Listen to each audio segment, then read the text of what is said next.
Saudara dan saudari, hari ini dari Mr. Kang Kim Siang, Sisi Advisory, segi kewangan punya tajuk ialah financial inclusion, ya.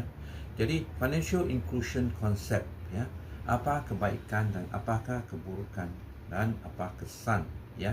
Jadi satu, ya, inklusif kewangan bukan sekadar tentang memiliki akaun bank. Ia adalah alat untuk membasti kemiskinan.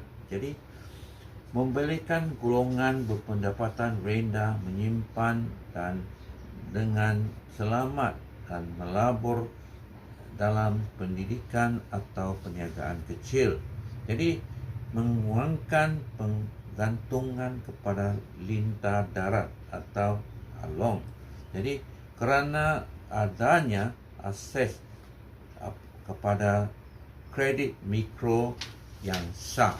Jadi, walaupun niatnya baik, terdapat cabaran serius jika tidak dilaksanakan dengan berhati-hati.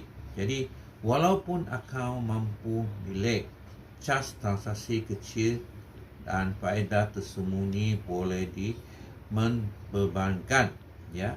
Jadi, pengguna dalam jangka masa panjang.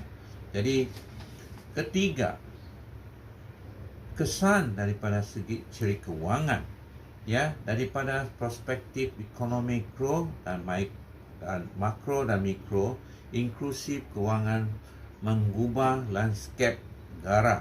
Jadi apabila lebih ramai orang terlibat dalam sistem kewangan formal, kecayaan dalam pasaran meningkat yang seterusnya memacu pertumbuhan ekonomi negara.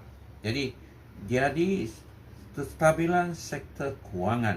Jadi sila like, subscribe dan sokong. Terima kasih.